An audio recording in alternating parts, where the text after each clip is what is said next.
Hello, everyone. Welcome to the final show of the day on this channel. We're your hosts, Cohn and Sybilla Bakzaza. We got 5 topics today. How did I build this show? What did I call it? Oh, is Shanahan developing Trey Lance the best way? We're going to talk about that. We're going to talk about the Seahawks. We're going to talk about why the Niners didn't sign Richard Sherman, and we're going to talk about this Tom Brady news, which is never going to go away. But first, we'll start with a brief look back at week 3 and what needs to change based on that loss. Yeah, so back to the Green Bay game before we move on. I know everyone has had their 10 cents thrown in on this, but the bottom line is it comes down to, I don't think the blame is so much on any individual player as much as what Donte Whitner, did you catch what he said after the game? No. Basically, he alluded to the fact that the coaches let the players down. Wow. And I think that's basically what Nick Bosa said yesterday. That's basically what Nick Bosa said. Yeah, I think at this point it gets frustrating for players. And I think that the culmination of what went wrong in the Green Bay game can be formulated into Fred Warner and how lost he looked and how close to the line of scrimmage he was on that play where he made up for it with holding. And it's, okay, he needs to do better than that. He's all pro. I get that. But I just feel like the defensive scheme calling in that game had everybody high-strung, out of place, running around. And I think the biggest thing that Donte Whitner is correct about the coaching being the issue, and this is where we're not going to go over the whole game. I just want to go over those last couple passes. Why didn't anybody call timeouts? First things first, it's default to call a timeout once you see the play that Aaron Rodgers wants to run. Right. I'd wait for him to get under center, begin his count, timeouts. Timeout. Now let's make them go to something else or develop a plan for what they just showed. Right, and that's if everything was going well.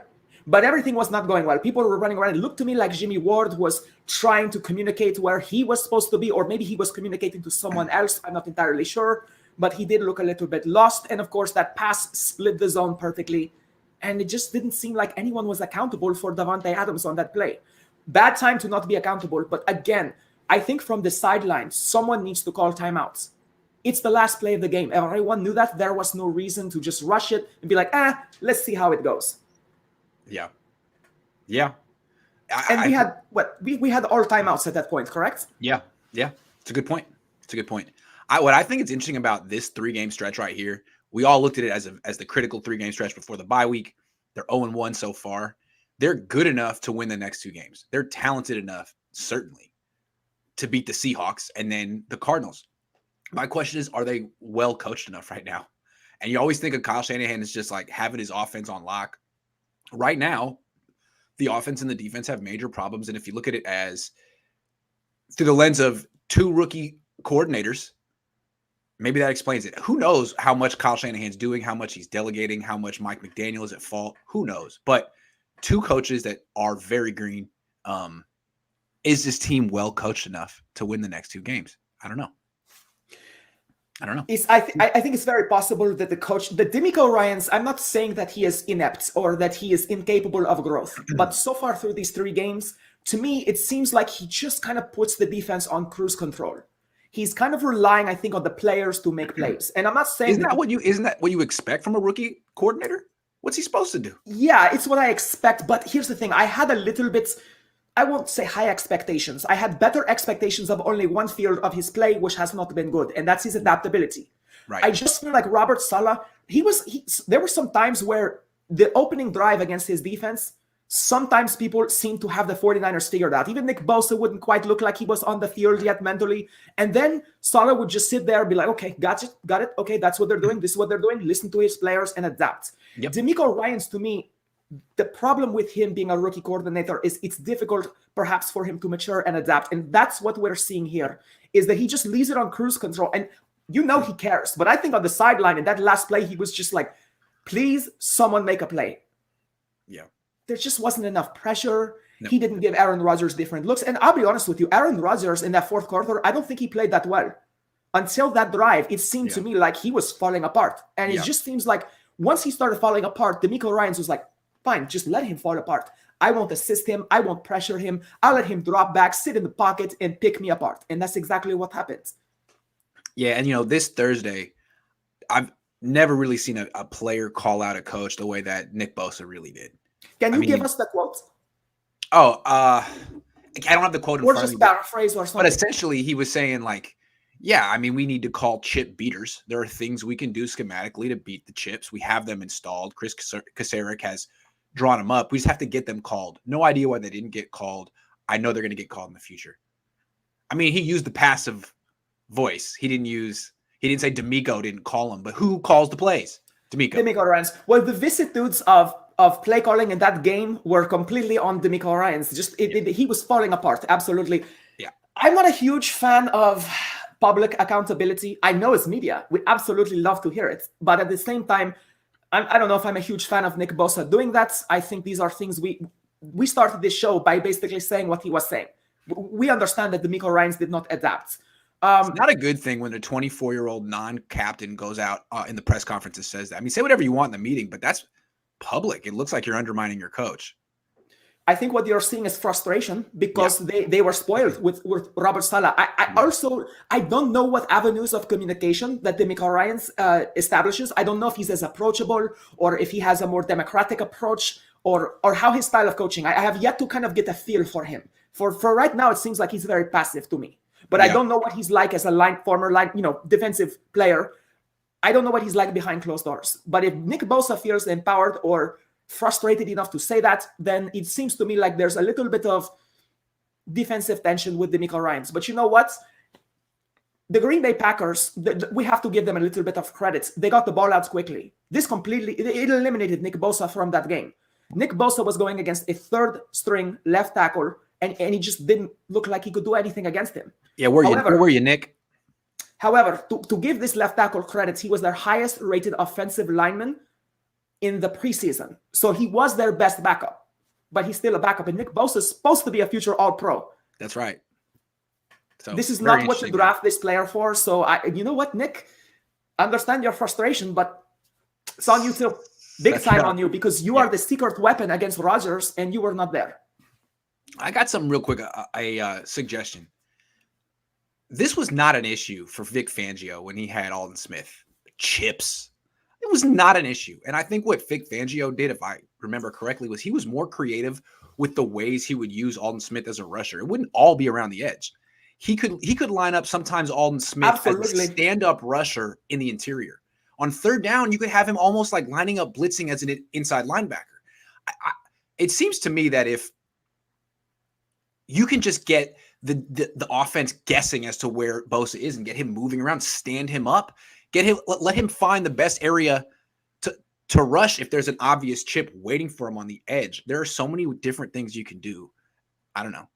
Just trying to offer that. I think what D'Amico Ryans needs to understand is you can have the best player on the field, but in the offensive scheme, remember, offensive linemen, they have the advantage of going back. I'm going to be blunt. With the exception of monsters like Trent Williams, they are not the fittest or strongest guys on the field. They are not. Yet somehow they are able to hold their own for the majority of snaps in a game. And it's because they get to go back. It's because they get to move the pocket to the outside. They get to backpedal. They get to push, things like that, or chip block or whatever. The advantage is to the offensive line. So the issue is, how do you scheme your defensive linemen to get into position for the best success? And that's your point there. Yeah. This is something that D'Amico Ryans got punched in the mouth in this game. I don't feel like Green Bay was the better team. I honestly do not. They let this one get away. The offense was just kaput in the first half, and there was no adaptability. I think Shanahan, to be honest with you, adapted better to his side of the ball than D'Amico Ryans did to his by far, as evidenced by the score. That's true. The offense improved as the game went along. Trey says, glad you bring up Kyle's coaching. We have known Kyle's coaching has been questionable since he became a head coach. Kyle can't game manage. Well, I kind of agree. And I think this is a sore spot for Niners fans. And I think what he's going to say is, how many fourth quarter leads against big teams are we going to lose? How many times? And here's the thing. Some people say Kyle Juszczyk should have gone down on the play. Here's the thing. That's not what you're trained to do. Right. Do I wish he'd somehow been tackled short of the goal line? Absolutely. Because that would have ended the game. I have no doubt Jimmy Garoppolo could have snuck it. Or maybe Trey Lance gets the ball and it's game over.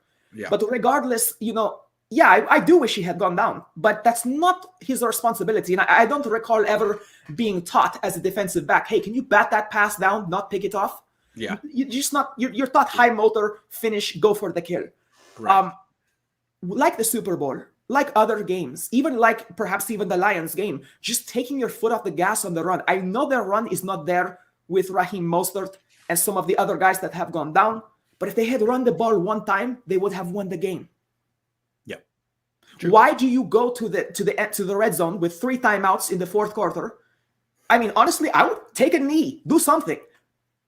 Run the ball. You cannot just pass your way to victory and leave 37 seconds on the clock when they only need to get 30 yards. Right. That's right. And I mean, you're telling me that Aaron Rodgers cannot do 2 passes for about 30 yards? Of course he can. He did. Yeah. So that's where I think this frustration comes from. I happen to agree. There's this thing that Shanahan seems to struggle of just letting that clock run out. It's something he needs to get corrected immediately. Let's talk about Shanahan's choice of developing Trey Lance. He's not really playing him very much. A play here and there. But when Joe Montana was getting developed, from what I heard, he would get drives. He would get full playing. Like, they're not really using him like a quarterback. They're sort of using him as a gadget player, essentially. Maybe this is the right way to do it. What do you think? It's very conservative. It is very conservative. I think there's a political aspect of this. I think one of the issues is that, okay, if Trey Lance came out there, first off, when we put him in, the ball goes forward. Have you noticed that? It always goes forward. Yeah. And about 50% of the time we score. Now, he's being put in positions where we are in the red zone. No arguments there. But it's his execution. It's simple, effective, and largely because he's an athletic freak. Now, the thing is, I don't know if Shanahan really bought into Trey Lance in the draft. I don't know if he thought he would be ready. And I think the longer he plays him, the harder a decision this comes publicly and in-house. I think it's very possible that the locker room does not particularly get behind Trey Lance, not yet, because it's kind of like in the NFL, in any sport, in your job, when you're new and you're not established, you're not a winner, who are you? Yeah. New kid on the block. Okay, I like you. I know you're the future. George Kittle, he probably is like, hey, 5 years from now, it's going to be you and me the whole way. But for right now, I just don't think Kyle Shanahan wants the pressure of basically having dropped in his lap higher completions or higher scoring drives or more yards from Trey Lance. And I think if he puts him in, I think the offense is better. And if that happens, then there's a public quarterback controversy. And I just think that Kyle Shanahan was not prepared. I think he just kind of thought, yeah, Trey Lance will be good, but this will be like some old school, develop a college quarterback, and it will just ease him into the lineup. But see, I think Trey Lance is ready, and I think that affects how much he puts him in. Yeah. So you think if Trey Lance finally gets his shot because Jimmy Garoppolo's bench gets hurt, that he's gonna prove that he should have been in there the whole time? That's what I think. Yes. That's what I think.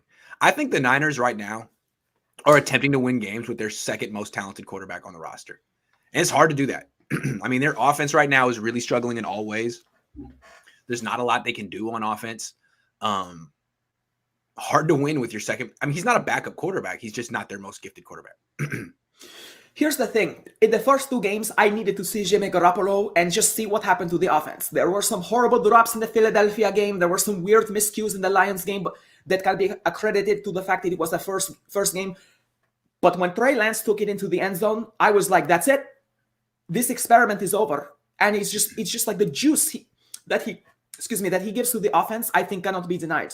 So I think at this point, the offense is not clicking. If it was clicking and it was drops, fumbles, bad offensive line play, something you could point to and say, it's not Jimmy Garoppolo. And I'm not saying it's completely his fault. Other people need to do their job better. But he missed that throw to Jair Alexander. He played his position, Alexander. You telling me you can't intercept that as an NFL cornerback? You better.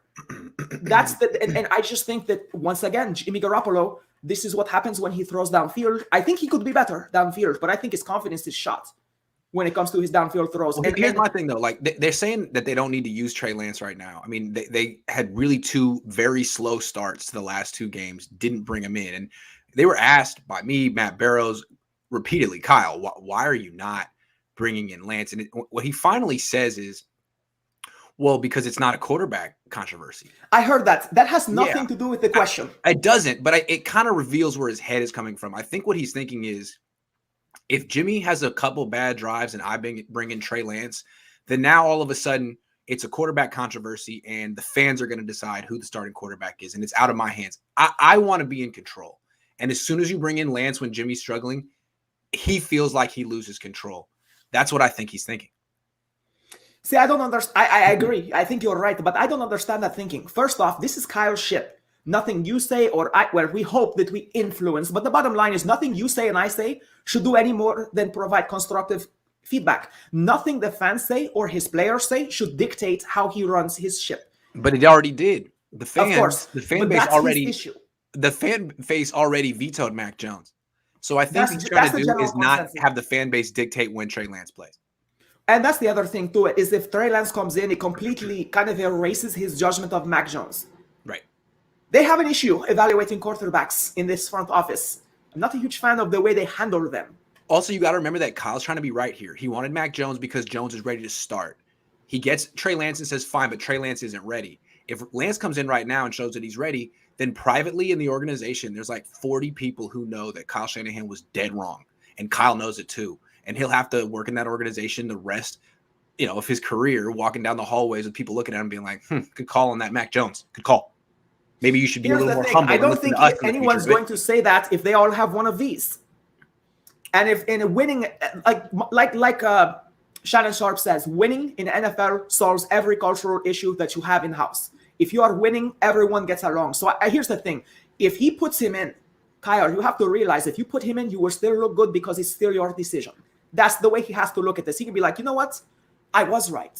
He can, if for his own sake, he can say, I was right about Jimmy. I rode it until the wheels fell off, and now I have to save my ship from sinking, and I had the brilliance to put in Trey Lance. That's how he has to do this. I don't think he's developing Trey Lance the right way because I don't think he's developing Trey Lance. I don't know what you would call this. I don't really consider running the scout team and practice development. It seems like a waste of time. Just for the defense, that's all. Yeah, I mean, it's a good look for the defense, but there's a lot of time left. All right. How do you see this Seahawks game unfolding? Very badly or very tight. One of the two. Yeah. So let's get the bad. That's usually how it is with the Niners and Seahawks. The Niners get blown out or they win a real close one. Right. That's exactly how I foresee this. Yeah. I don't think they're going to – first off, it's Russell Wilson. He's not going to have a meltdown. And the thing is, he's the most difficult quarterback by far we have faced so far. And he is perfectly tooled to annihilate the 49ers defense. He's the right quarterback to go against Fred Warner. Not saying that Fred Warner loses this matchup, but that's the kind of quarterback that makes this defense struggle because we don't have the best secondary core. This is a guy who can buy time. He's got a freak like DK Metcalf that even if you cover him in zone, he's going to come back to the quarterback, catch the ball about 15 yards downfield, and it's one-on-one with Jimmy Ward. He's one of the best downfield throwers I've ever seen. Exactly. That's something he has in common, I think, with Aaron Rodgers. The only difference is he has Ferrari wheels in order to get him there. Yeah. And so if you think what happened with Aaron Rodgers was difficult to defend, magnify. That's what we're going to see. Yeah. So here's the thing, though, that the 49ers can do. That is that they have to establish their run defense. They have to take defense.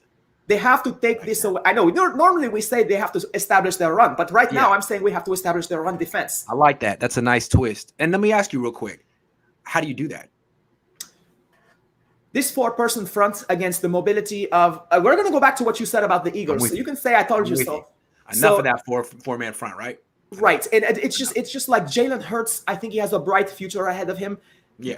That was a minor league kind of dip your toe in the water version of the brain of Yes, it was. And the skill and brain of Russell Wilson. So this is going to be 5 times as worse as Jalen Hurts.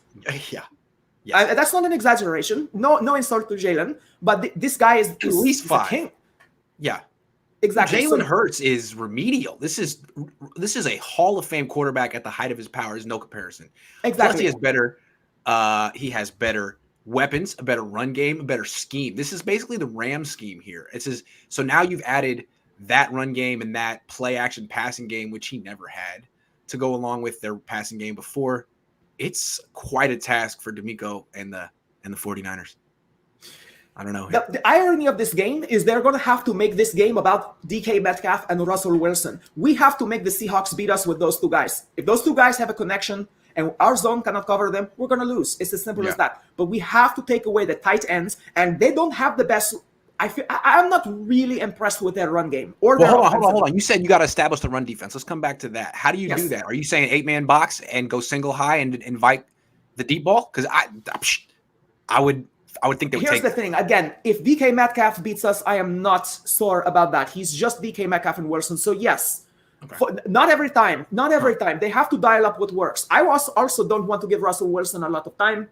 I don't want to see him roll out and take the ball himself. He's going to do that this game. But I would definitely put 5 men up front more often than not.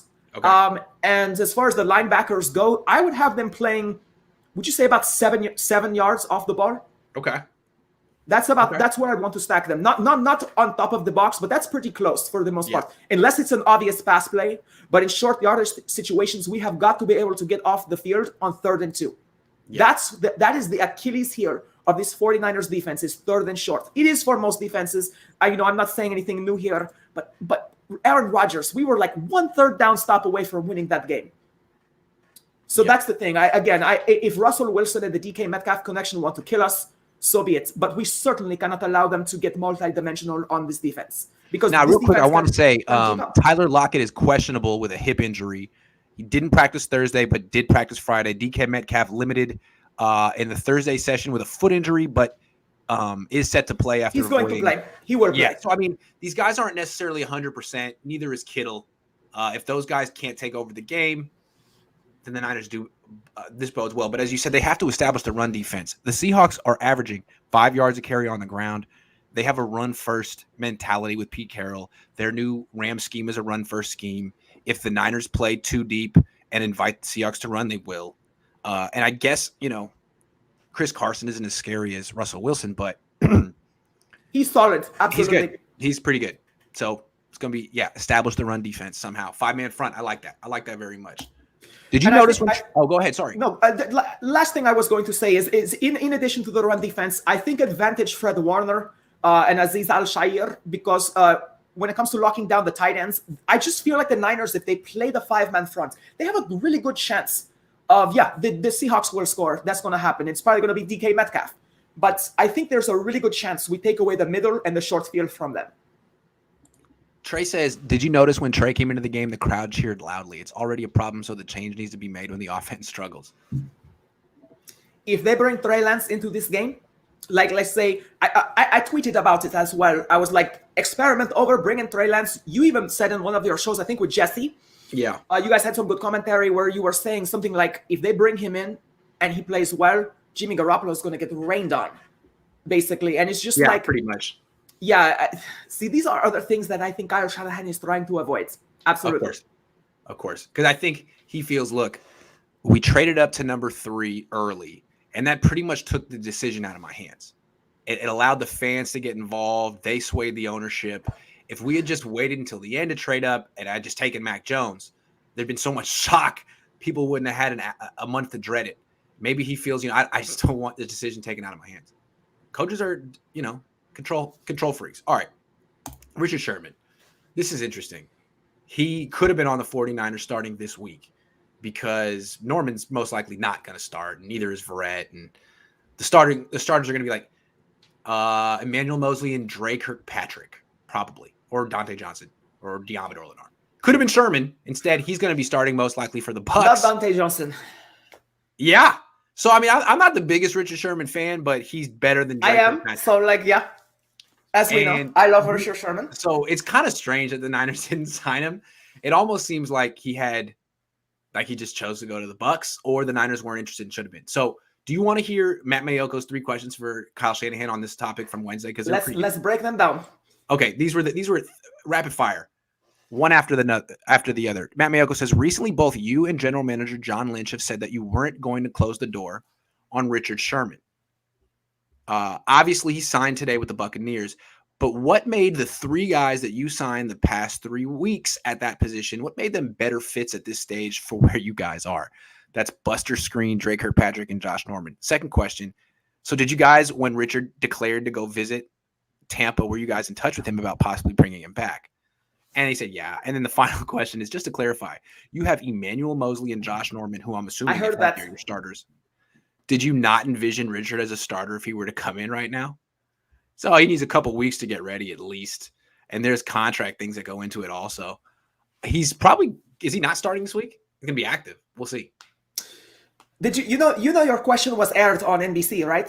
Which question? The one about was it you that said, just so you were clear, it's this and that are starters, right? That was Mayoko. That was Mayoko. That was Mayoko. Okay, but okay, no, your quarterback question about the what was it, the training camp, about how he alluded to the fact that he had 2 quarterback system, that was on NBC, I think, with Phil Simms. Oh, nice. Yeah, that was a good question, right? First off, you blew them up with that question. I'll send you the link, but that was the whole show. They played your soundbite, and that was the show. See, to me, like, there's these big questions hanging over the organization, like the elephants in the room. Yeah. And everyone's afraid to ask them. And when you do ask them, Kyle Shanahan gives you a look like you asked about his sex life. It's like, wait a second, man. That's your first-round pick. I'm not allowed to ask about your first-round pick. He asked, like, why are you asking about my backup quarterback? Why do backup quarterbacks have to get so many questions? Anyway, we're talking about Richard Sherman. So let's go back to think of the Niners. So let's go over the first question. What's the first question again? Okay, the first question. Recently, both you and General Manager John Lynch have said that you weren't going to close the door on on Richard Sherman. Obviously, he signed today with the Bucs. But what made the 3 guys that you signed the past 3 weeks at that position, what made them better fits at this stage for where you guys are? And he's like, it's more the timing. We weren't sure if they're going to start or what kind of role we had. And Sherman's a starter. We needed to know. And then we needed an inside guy. And you know how Kyle does. He just buries you in words and details. Well, first off, they did know. They knew they would need starters. That's why they go out and got all these people. That's why we're down to Buster Skrine. Or Skrine? Doesn't matter. Okay, fair. I think we're down to Buster, okay? Yeah.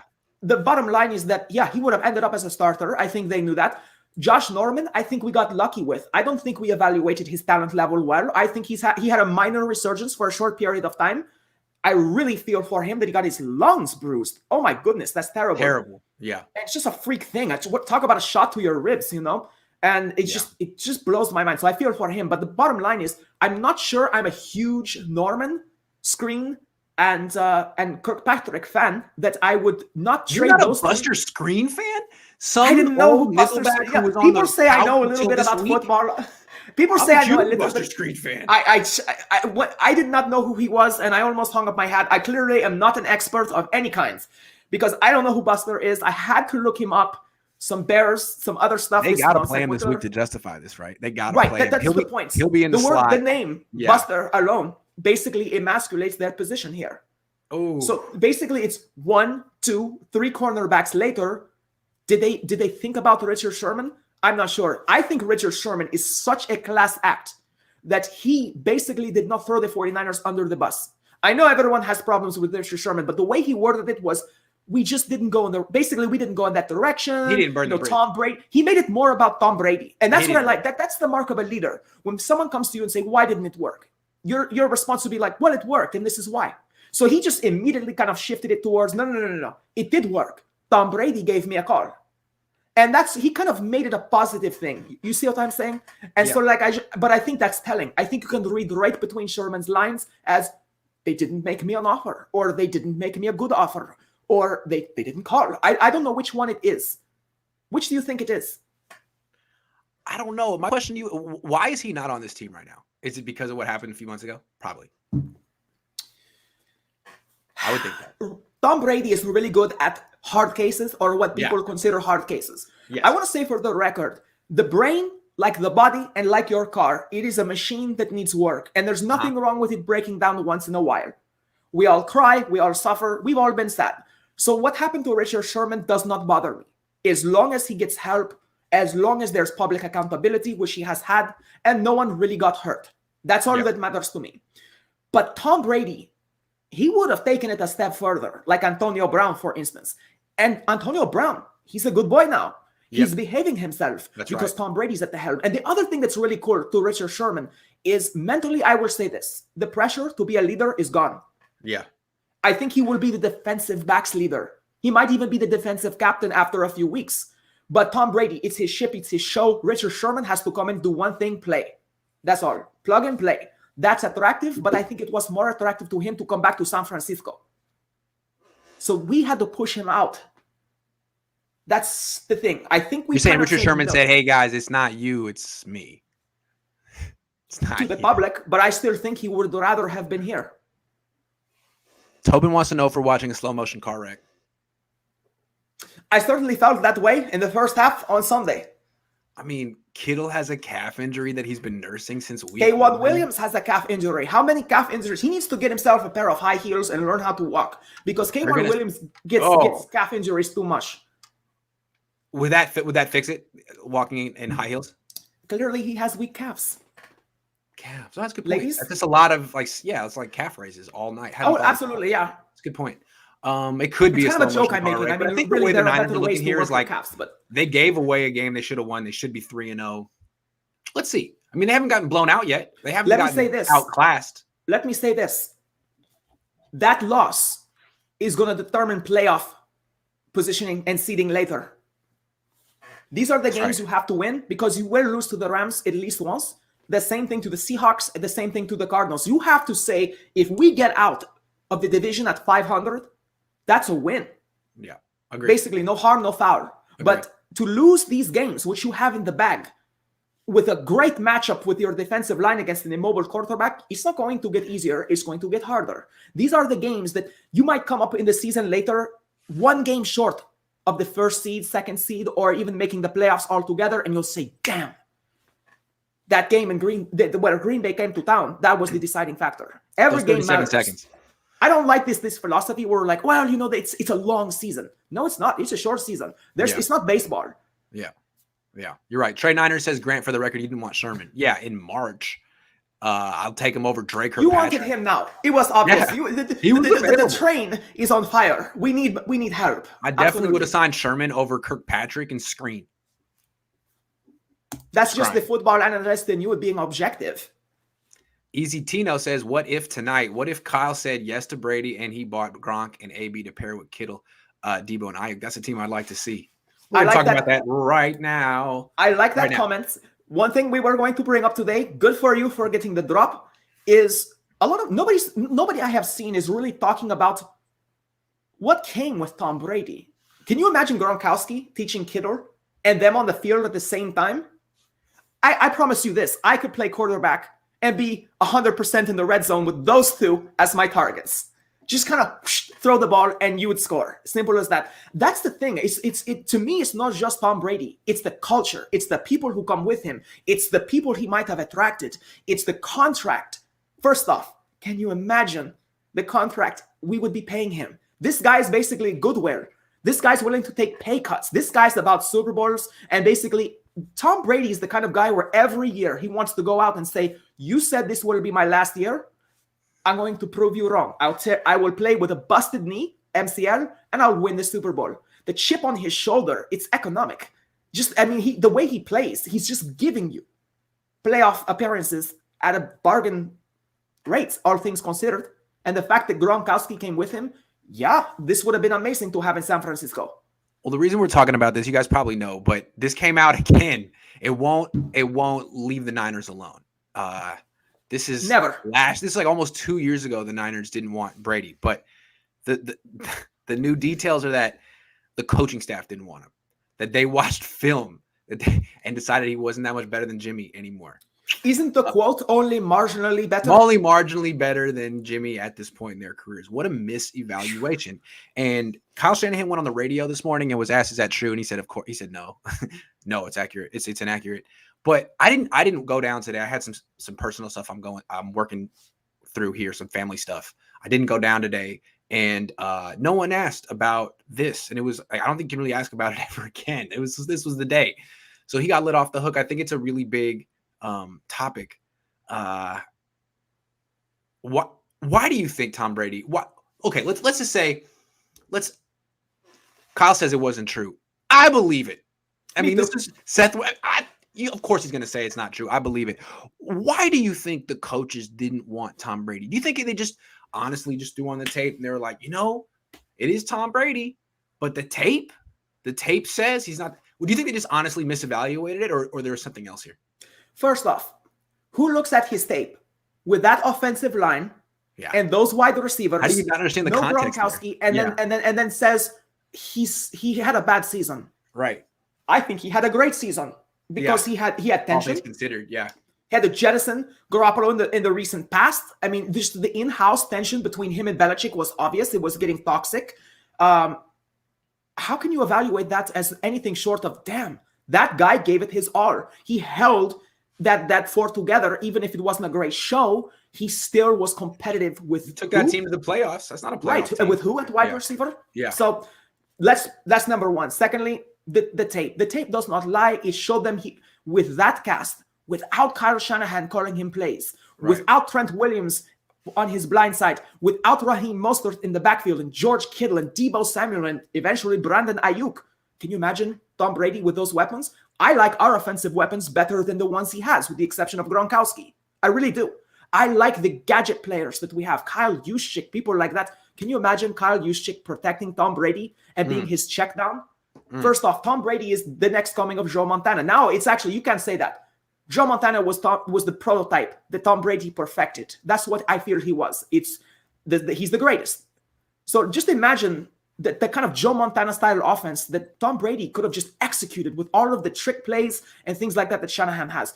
So that's not what it was about. Let me tell you what I think it was about. Tom Brady came to this team. Keep in mind, you have meltdowns in Super Bowls.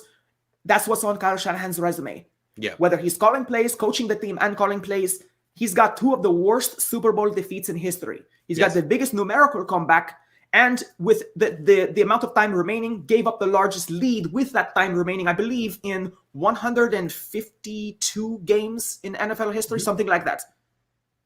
It was some weird, ridiculous statistic. Basically, he had a less than 1% chance of losing that game. Somebody could look that up. That would be great.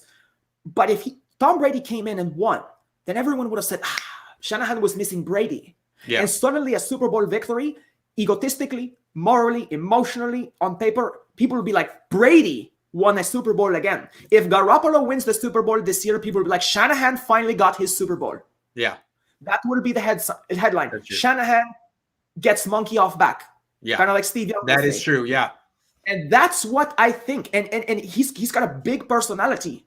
I'm not saying it's a bad thing. I don't dislike big personalities, but to bring Tom Brady in, first off, Tom Brady is up there in years. He has that sage wisdom about him.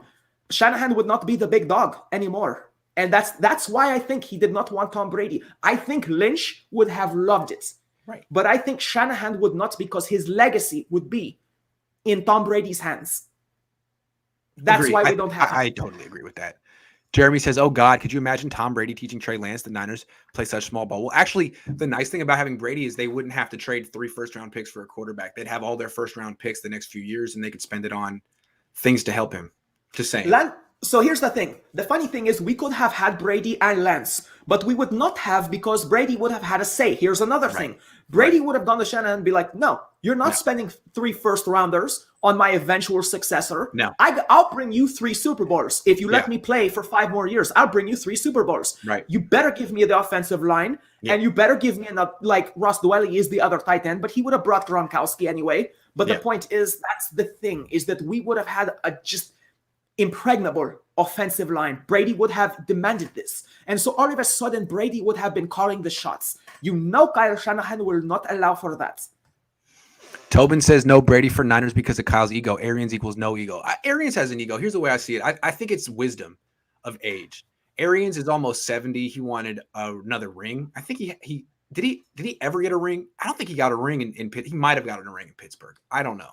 As an assistant coach of some as kind. An assistant, but he's never won one as a head coach, and he's getting toward the end of his career, and he wants a freaking ring, and he's going to take one however he can get one. Kyle at 40 thinks he's going to win 10, and he can still pick and choose how he wins at this point. It doesn't matter how many he gives away in the meantime. In between time. Here's the thing. Jesse said that Kyle Shanahan needs to get out of his own way. Arian is really good at getting out of Tom Brady's way. Yeah. That's his main so thing. I don't particularly think he's the greatest coach. I don't think he's the most brilliant coach or anything like that. I think he saw an opportunity here. He was like, yeah, I like the defense they have. I'll take Gronkowski and Tom Brady and get a couple draft picks. I'll do it. And I just think he realized, hey, this is my shot to establish yes, I am an elite coach. And he took it. And he knew it came with a certain degree of humility. You have to be humble around Tom Brady. Because in the end, no matter, unless you're Bill Walsh or Belichick, you don't really get to talk when Tom Brady walks in the room. Nope. Those are the three greatest NFL minds I think there's ever been. Yeah. You just need to shut the hell up when Tom Brady's talking. I don't think Kyle can handle that. Brady's older than Tom Kyle. Brady? Hey, coach, just call the plays. Yeah. I got this. Or actually, I'm going to call the plays for a little while. I don't trust you right now. You're being a little erratic. Rodgers looks to be leaving the Packers after 2021. I read he wanted to be a 49er. What sacrifice should the Niners make to bring him over? Boy, this is, what will happen is if he goes to another team and it works out, people will be like, this is like the Tom Brady episode. I don't know if I'm really sold on him after 2021. I mean, we have Trey Lance right now. I think that they might want Trey Lance, but they don't have him under contract, so they can't trade him, right? I'm sure Kyle Shanahan, if he's the coach here next year, would love to get Aaron Rodgers, and that would involve, again, they offered a trade for Aaron Rodgers. I don't think the offer could change much. They don't have other picks. It's Garoppolo, but I and think it has to involve a player. Nick Bosa or Debo. I was going to say Warner or something like that. Yeah. I honestly, I think with Zadarius Smith, that's his name. I think with the defensive line, Bosa would blow it up, but I think that they would do better to get someone like Warner. I just don't see that happening. It's a sticky situation to get Aaron Rodgers. I'll be honest with you, if I was Aaron Rodgers, I would never want to come to San Francisco. They passed on me. They won't trade for me. They don't want me. Yeah. They ran me over in the championship game. Is that the plan? Is this just are they just waiting around for Rodgers? Waiting for Rodgers? I don't know. That's a bad plan. I don't think so. Terrible plan.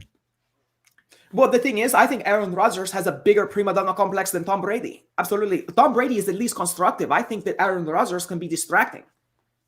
True. If Trey Lance don't play soon, I'm pulling my sister's weave off. That's just not nice. No, and I teach her how to give a good groin kick. Absolutely. That's right. Sybilla, I got to run. Thank you very much for doing the show with me today. Of course. This was great. Thank you very much, everyone. Yeah. I did not foresee that. No pulling weaves out. That's just not nice. See you tomorrow, everyone. Come phone. Absolutely. Have a good one.